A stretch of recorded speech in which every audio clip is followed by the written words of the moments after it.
Okay. Everybody say praise the Lord. Praise the Lord. So, na-realize ni Brother Bong na grandfather na siya, no? Oh. Kasi nagtaka siya wala man daw yung sakit noon nang naramdaman niya sa mga joints niya. Sabi niya, wala man sa una. Oh, so, na-realize niya na lolo na pala siya. Kaya pala. Ang bilis lang talaga ng panahon. Amen? Praise the Lord. Kaya dahil sa bilis ng panahon, let us look to Him who is faithful to His promises. No? Huwag nating ihiwalay ang ating paningin, ang ating focus or concentration doon sa Kanya who is faithful that promise. Lahat ng mga pangako niya, darating ito lahat sa buhay natin. Basahin natin ang 1 Timothy chapter 4 verse 9. Praise the Lord. This is a faithful saying and worthy of all acceptation. Ano yung this is a faithful saying and worthy of all acceptation? Ano yun? That this statement is faithful saying and worthy of all acceptation. Na itong pananalita na ito ay faithful. Talagang totoo, talagang mangyayari at worthy tanggapin ng lahat. Basahin natin ano yan.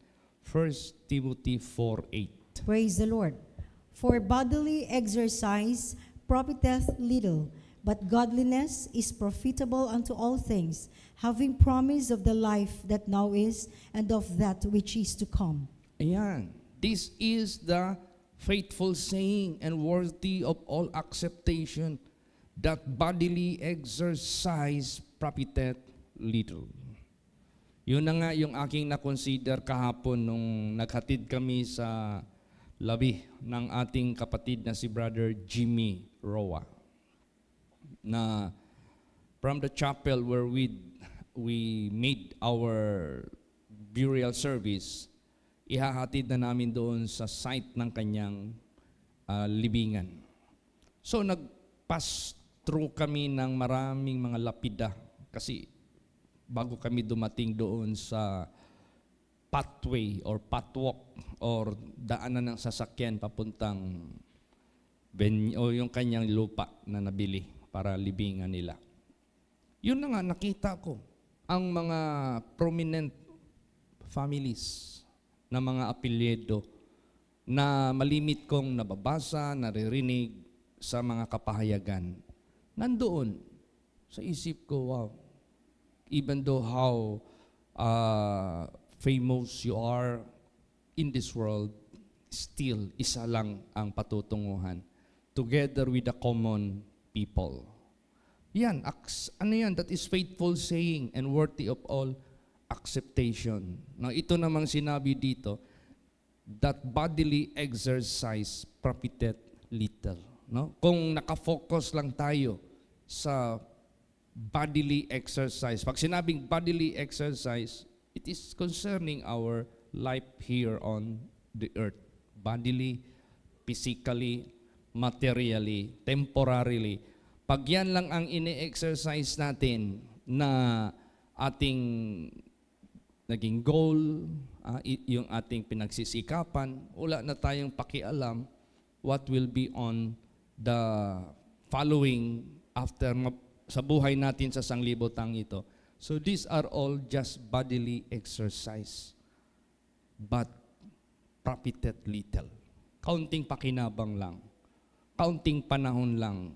Yung sabi ni Brother Bong na nagpahayag si Lord Jesus na tayo mga anak ng Diyos, paranasin niya tayo, patitikman niya tayo ng buhay na we can taste those things that we'd never have tasted.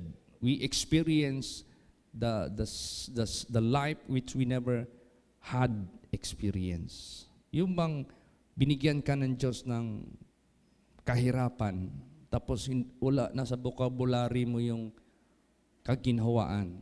Tapos sabi ni Lord Jesus, patitikman ko kayo ng buhay na maginhawa. So, na-realize ngayon ng bawat isa sa atin, we are already at that level by the grace of God. Praise the Lord. That God made us able to acquire house and lots, vehicles, all our necessary things for use or useful mga gamit which never natin yan ma-afford noon. Pero na-afford natin. But we should not forget the statement what Jesus revealed. Patitikman tayo sa kaunting panahon. Praise the Lord. What do you mean sa kaunting panahon? You know, kahit pa itutal pa natin yung ating lifespan sa sanglibutang ito, that is still a few moments or that is just a quick moment sa buhay natin. Kaya, ang pinaka-importante yung godliness. You know why? Godliness is profitable unto all things, having promised of the life that now is. Ma-experience mo pa yung buhay natin. Yung mga pangako ng Diyos habang nandito pa tayo sa lupa. You can experience it. You can witness it. That He is really true and faithful to His promises. Plus, sinabi dyan, and of that which is to come. Itong sinabi na, and of that which is to come, hindi gaano siyang na-elaborate sa verse na ito. Hindi gaano na-expound sa verse na ito. But, other texts or verses sa Bible, in-expound niya ng husto, what is the life which is to come?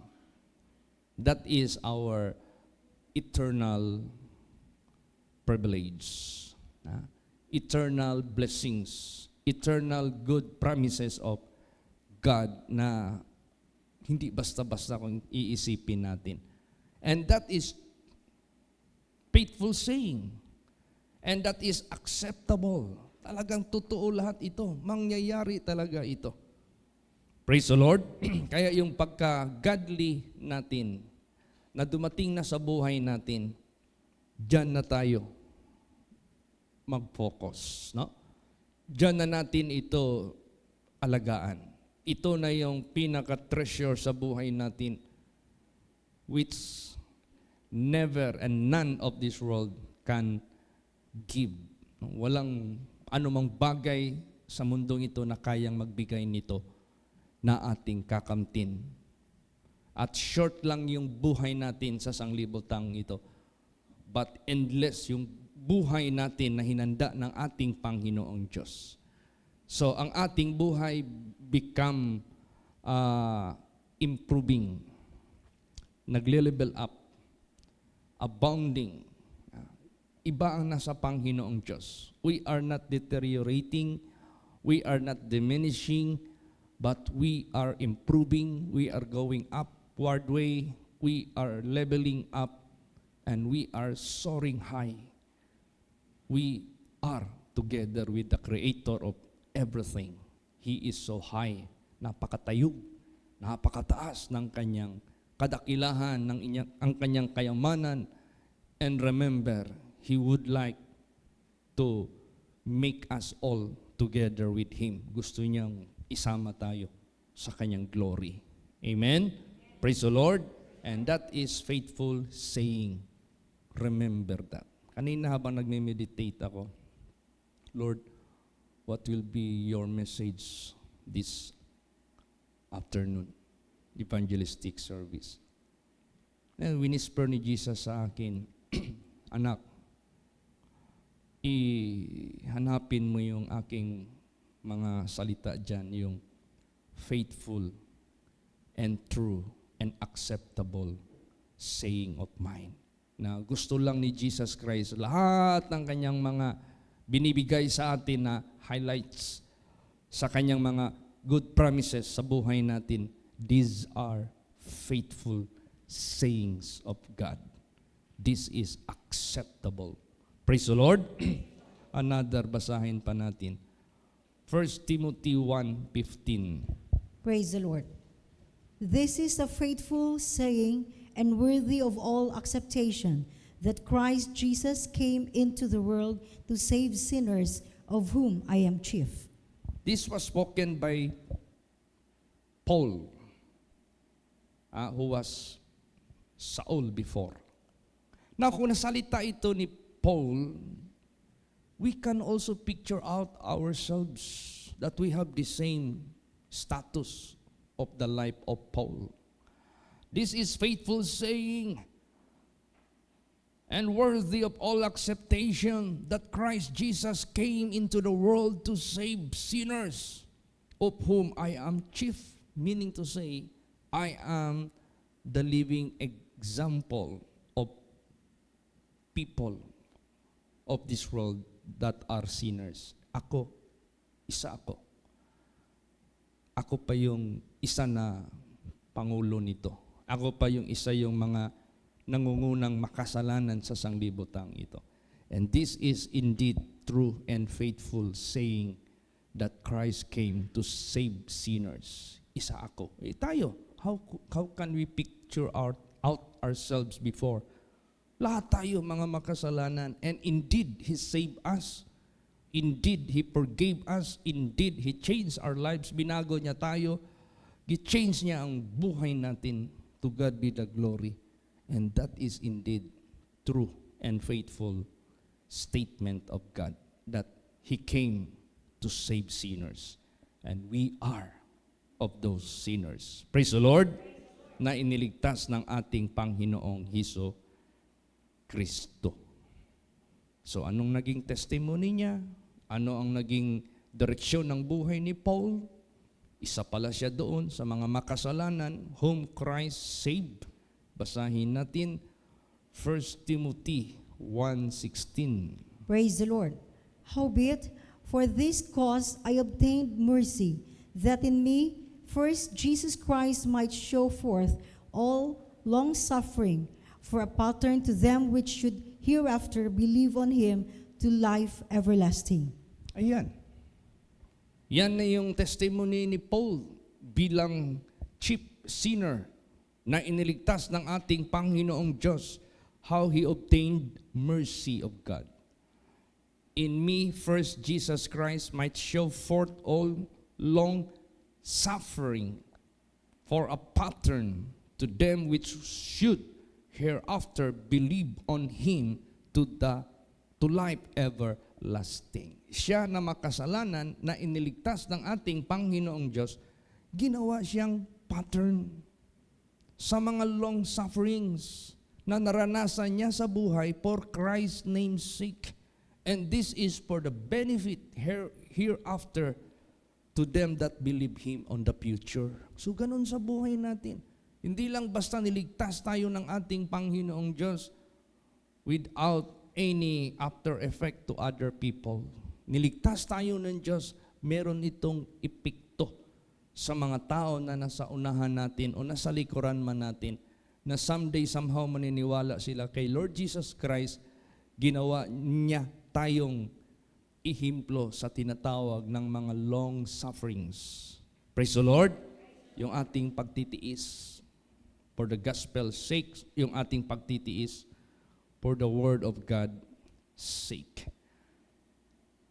Para sa ganun, yung maniwala sa Kanya, magkakaroon din sila ng pagkakataon na maniwala sa Kanya para sa buhay na walang hanggan. Imagine, we are promoting not just life that is matawag nating high standard. Hindi lang we are promoting for the life that is comfortable, being blessed by God, but we are promoting which God, the creator of everything, what He is promoting, the same we are promoting as well. Yung buhay na walang hanggan na pinopromote ng Diyos sa mundong ito, that is the same na ating pinopromote sa sanglibutang ito. Ginawa tayo ng Diyos na bahagi, ginawa tayo ng Diyos na part ng Kanyang ministry. Para tayo rin ay maging uliran o matawag nating pattern Praise the Lord. So ngayon, ano na lang gagawin natin? Na-obtain na natin yung forgiveness, na-obtain na natin yung new life, na-obtain na natin yung truth, how God bless us and change our lives. Let us not forget what are those. Basa. Titus 3:8. Praise the Lord. This is a faithful saying, and these things I will that thou affirm constantly, that they which have believed in God might be careful to maintain good works. These things are good and profitable unto men. Yan. Maintain na lang natin. What do you mean of maintain? Let us take care of it. Let us not neglect, but let us take care of it. Ingatan natin, ampingan nato, dili nato ni pasagdan nga maundang mawala sa atong kinabuhi. We have to maintain good works. This is a faithful saying, and these things will I will that thou affirm constantly, that they which have believed in God might be careful to maintain good works. These things are good and profitable unto men. Now, how to maintain these good works? Of course, if you want to maintain something, you need power to continue having the strength and the capability to keep on going. Now, how do we empower ourselves to maintain good works? Ito na, ang banal na salita ng Diyos. Be not be weary, hearing the word of God. Be not be weary nor faint. They that wait upon the Lord shall renew their strength. They shall mount up with wings as eagles. Habang kinukontinue natin yung pag-renew sa ating strength, we are bound to upward direction. We are going upward way. Praise the Lord. We are soaring high. Tumataas yung blessings ng Diyos sa buhay natin. Tumataas yung favor ng Diyos sa buhay natin. Lumalawak yung pagkumpiyansa ng Diyos sa buhay natin na magamit niya tayo. Lumalaki yung trust ng Diyos sa buhay po natin. Minsan, laging nilalagay dyan sa FB News feed yung trust rating ng Pilipino sa ating government officials. BBM, ito yung trust rating ng mga tao sa kanya per survey. Ito ang lumabas. Vice President, ito ang lumabas. Speaker of the House, ito ang lumabas. Minsan sinasali pa nila, minsan, the former president, ito ang lumabas. They are giving too much trust rating to man, sa mga tao. How about yung trust rating ng Diyos sa atin? Gaano kalaki yung percentage nito? Out of, palagay natin, 10 over 10. No? Yung bang sa 10, ilan ang kanyang rating sa trust niya sa atin. Tayo na naglilingkod kay Lord Jesus Christ habang tumatagal, dapat yung trust ng Diyos sa buhay natin lumalaki. Praise the Lord. Dapat yung trust rating ng Diyos sa buhay natin, dapat it is getting bigger ang percentage nito. Kasi habang ginagawa yan ng Diyos sa buhay natin, mararamdaman naman natin yan because God entrusting more things to us. God is giving us more wisdom. God is giving us more understanding. Alam mo kasi, God is so unlimited. Hindi mo pwedeng sabihin na hanggang dyan lang, hanggang dito lang. No, it is without limit. Walang limit yan. Ito yung ating buhay sa paglilingkod sa ating Panginoong Diyos. We are so privileged. Kaya yung faithful saying ng mga sinasabi ng Diyos, huwag nating kaligtaan yan. These are faithful sayings. Talagang matutupad yan lahat. Basahin pa natin. So, maintain good works, ha? Huwag nating kalimutan yan. This is profitable to all of us. Basa Titus 3:7. Praise the Lord. That being justified by His grace, we should be made heirs according to the hope of eternal life. Yan. Being justified by His grace, we should be made heirs according to the hope of eternal life. You are not just having the chance, the opportunity, becoming as citizen of America, citizen of Canada, citizen of Japan, citizen of Kingdom of Saudi Arabia. Yung mga na-built na mga cities and countries magnificently, na grabe ang infrastructure development, grabe yung technologies, grabe yung systems ng kanilang government in terms of services na ibibigay sa kanilang mga citizens, extraordinary, and it is beyond your imagination. But the question is, how long will you stay? How long will you remain on those places? Tatanda ka rin. Magre-retire ka rin. Babalitaan ka na lang na announcement na ng iyong, ano ba yan? Libing mo na. Announcement na yung binyo kung saan ka ihahaya. Hanggang dyan lang. Samantalang sinabi dito, being justified by His grace, we should be made heirs according to the hope of eternal life. Praise the Lord. Paano mo ma-imagine the privileges itong eternal life na ito? I-imagine mo lang yung ginawa ng Diyos ng lahat. How dito lang sa sanglibutang ito, ang daming mga wonderful places, ang daming mga beautiful places. After that, pagtingin na sa mga cameras na naimbento ng mga tao, pahintulot ng Diyos, nako, grabe. Minsan magtingin ako sa mga planeta, sabi ko, wala man lang oblong, wala man lang trapezoid, wala man lang dito na mga uneven. How God made all the planets of the earth, puro perfect. Ang iba mayroon pang ring, ang iba mayroon pang crown. Sabi ko, grabe, beautiful, wonderful. Now, how about His kingdom, which is the center of His place of abode? Samantalang itong lahat na makikita natin, sabihin nga dyan, this is just His curtains. Kortina lang ito ng Diyos. Ito mga nakikita natin sa universe. How about the center of His throne? How about the center of His kingdom?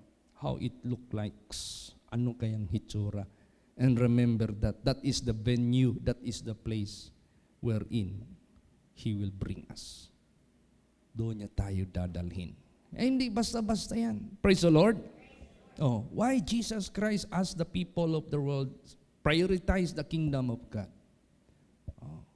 So kung hindi mo yan i-broaden, kung hindi mo yan i-widen, hindi mo yan ibigyan kahit pa man ng attention yung kingdom of God, baka malesser yung ating pagbigay pansin at pagbigay diin to make sure of that. Baka malesen, baka mapalitan na ito ng ibang matter sa sanglibutang ito. Baka more interest ka na sa iba. Then you miss the greatest opportunity na inilagay na ng Diyos sa harapan natin lahat. Kaya this is faithful saying of God, that by the grace of God being justified and become heirs of eternal life. Ang laking bagay ito sa buhay natin. Praise the Lord. Brother Bong testified that yung mga pahayag ni Lord Jesus Christ, and he couldn't even imagine na it is already given into his hands to acquire and to do and to buy something na hindi niya ma-afford nung unang panahon. And only na-recall na lang niya, this is it, what God had told us. Ito na. Baka pagdating ng panahon, sabihin natin, this is it. We are already here in the kingdom of God. This is it. We are already in the highest level of glorified being. Darating man din tayo dyan. Praise the Lord. Because this is, ang pinagbasihan natin ngayon, this is faithful saying. Totoo lahat ito. Basahin pa natin. So, kung ganito pala, binigyan tayo ng Diyos ng pagkakataon sa ministry na ito, what we will do, basa, for the work of the ministry. 2 Corinthians 4:1. Praise the Lord. Therefore, seeing we have this ministry, as we have received mercy, we faint not. Yes. Dahil dito natanggap natin yung gawain, natanggap natin yung awa ng Panginoong Diyos. We faint not. What do you mean of this? We faint not. Don't be weary, nor faint. Atin itong i-promote ng i-promote. Atin itong palawakin ng palawakin. Atin itong i-proclaim ng i-proclaim. Because these are faithful sayings of God. This is true and faithful. Praise the Lord. Ayan, nadama ko yung appreciation ng, alam mo, engineer ba yun? Yung uncle ni Brother Jim. Because, Roa family yan eh. Actually, relative nila si Digong. Kasi yung mama ni Digong, Roa yan eh. They are relatives. Pag mayroong mga reunion ang Roa, some of them are attending. Yung uncle ni Brother Jimmy, yung nag-appreciate sa Word of God nung last night vigil, engineer yan. Isa siya sa chief engineer sa DPW, Davao, Department of Works and Highways. Isa siya sa malaking ranggo. Retired na lang siya, kaya medyo matanda na. Praise the Lord. Na-appreciate niya yung Word of God. Baga pa, maybe he never understood it sa mga nanglabay na mga panahon when he was still young.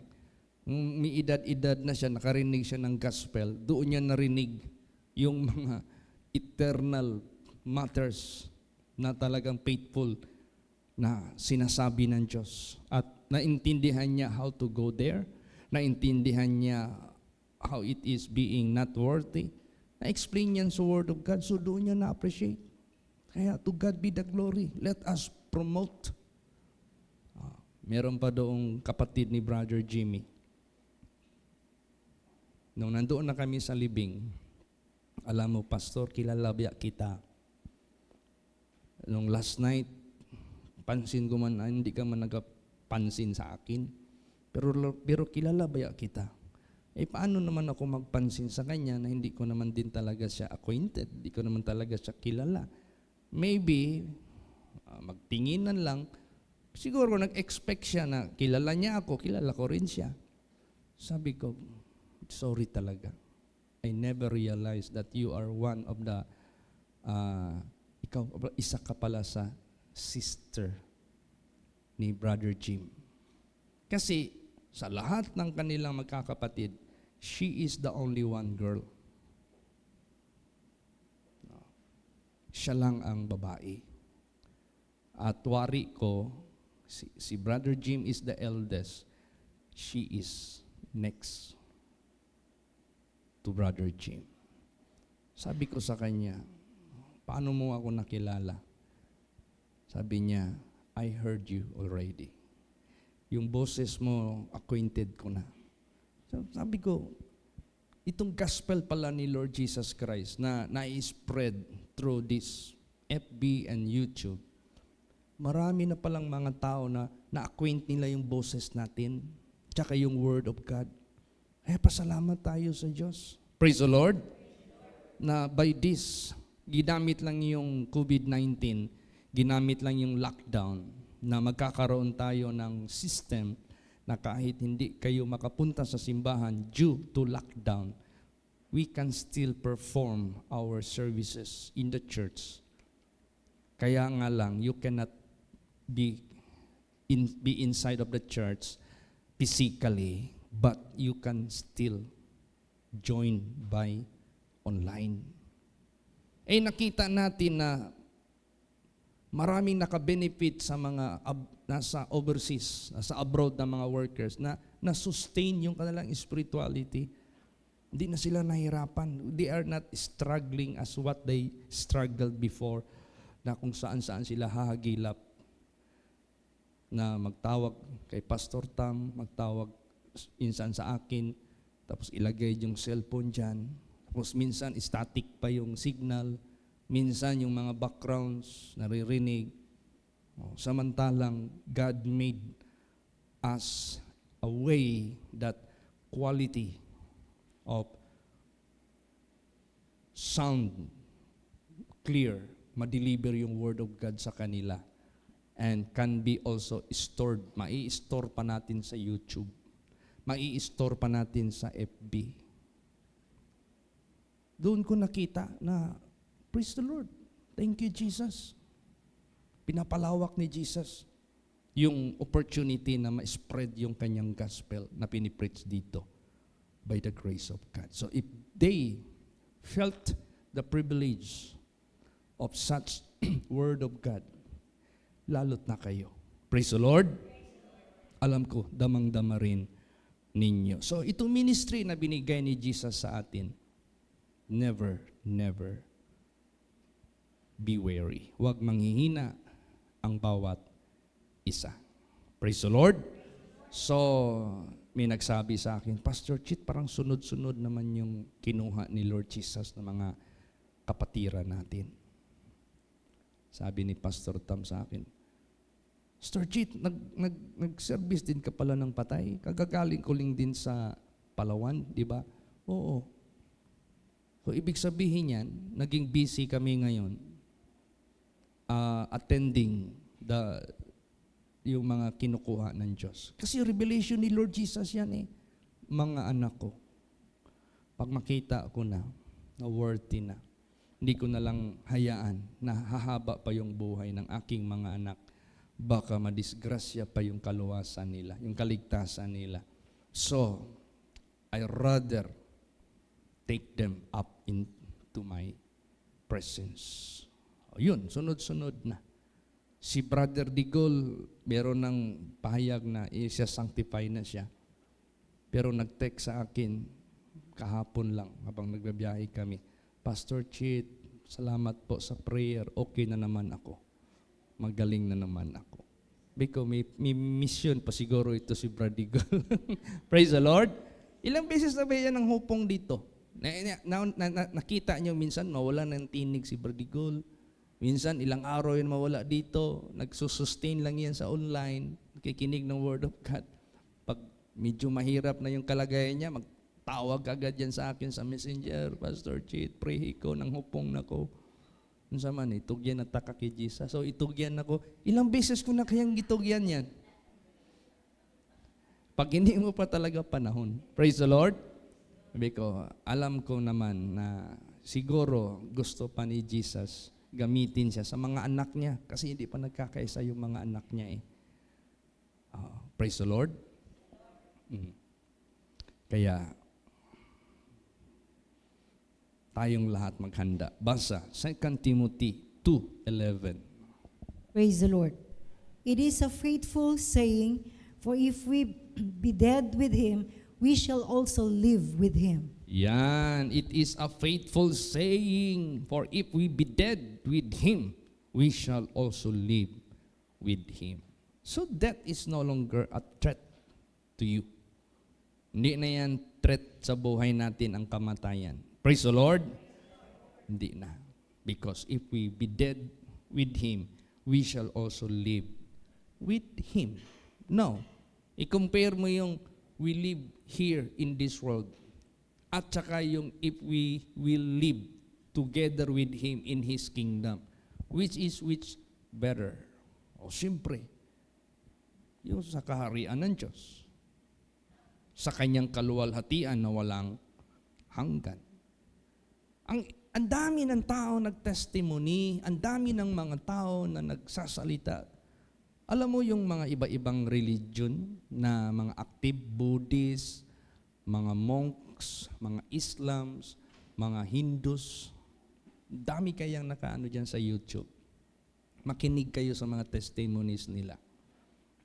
Most of them who experience death in their physical and their lives returned, binalik yung buhay nila.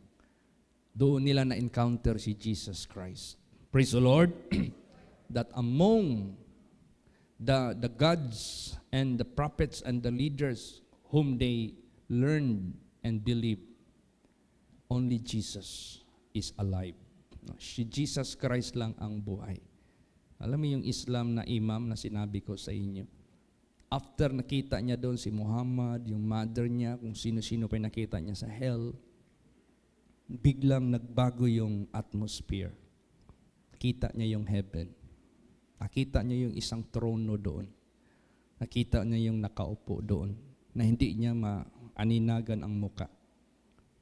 Nagtanong siya doon sa nakaupo sa trono. Ano dong gagawin niya? Kasi na-realize niya yung kanyang paniniwala mali pala. Hindi pala yun ang maging way na maka-escape siya sa hell at makapasok sa kaharian ng Diyos. Alam mo, simple lang ba yung sinabi ni Lord Jesus sa kanya? Kasi binuhay naman siya, no? Sinabihan siya ni Lord Jesus, I am the way. I am the truth. I am the life. No one shall go to the Father, which is the heaven, the kingdom of God, but by me. Kaya nung nabuhay na siya, doon na, he is seeking Christ. Naging Christian na siya. Praise the Lord. See? Kaya tayo by faith, kahit hindi pa tayo dumaan ng kamatayan at hindi pa ipinakita sa ating kaluluwa yung hell at saka yung heaven, but this is no longer necessary for us because we believe all what He said. Yung faithful and this is faithful saying. Ito na yung ating pinaniniwalaan. Praise the Lord. Basa pa. Revelation 22 verse 6. Praise the Lord. And he said unto me, these sayings are faithful and true. And the Lord God of the holy prophets sent his angel to show unto his servants the things which must shortly be done. Yan. Ano ibig sabihin nito? Na ito ay sinasabi at totoo at tapat na ang Panginoong Diyos ng banal na mga propeta, pinadala ang kanyang anghel upang ipahayag sa kanyang mga alagad ang mga bagay na kinakailangan sa maikling panahon matutupad. Kaya yung lahat ng mga faithful sayings of our Lord Jesus Christ, this will come to pass shortly. Hindi ito matagal. No reason for us to be bored. No reason for us to wait so long. This will come to pass shortly. Mabilis lang kasi ang panahon. Basahin natin. Revelation 22 verse 7. Praise the Lord. Behold, I come quickly. Blessed is he that keepeth the sayings of the prophecy of this book. Yan. Behold, I come quickly. Blessed is he that keepeth the sayings of the prophecy of this book. Madali yan akong babalik. I will not linger nor tarry. Hindi ako magtatagal. Pagbalik agad ako, sabi ni Lord Jesus Christ. Pag sinabing this will come to pass shortly, Totoo lahat yan. Alala niyo yung panaginip ni Pharaoh? Double dream, the same meaning. Yung kinonfide niya kay Joseph. Tapos sabi ni Joseph, this is a double dream, but there is only one meaning. And God will bring this. Bakit double ito? Sabi ni Joseph. Because God would like to fulfill it shortly. Mag-take effect kaagad ito. Bilis nag-take effect kaagad. 7 years abundance. And 7 years famine. Nangyari kaagad. Basahin natin. Genesis. Last verse ito. 41 verse 32. Praise the Lord. And for that the dream was doubled unto Pharaoh twice. It is because the thing is established by God, and God will shortly bring it to pass. Yan. Ito pa kayang pagbalik ni Lord Jesus? Ito pa kayang kingdom of God? Na laging binabalik-balik dito sa banal na salita ng Diyos. Because God would make it fulfill shortly. Madali lang. Mabilis lang ang panahon. Amen? Praise the Lord. Kaya, no reason for us to be bored. No reason for us to get weary nor faint. Because this is so quick. This is so fast. This is so faithful. This is so effective. Effective lahat ito. Kaya tayo na nandito kay Lord Jesus Christ, let us go together with Him in His words. Sabayan natin lahat ang Diyos, si Kristo, sa Kanyang mga pangako, sa Kanyang mga banal na salita. Praise the Lord! Magsitayo po ang lahat.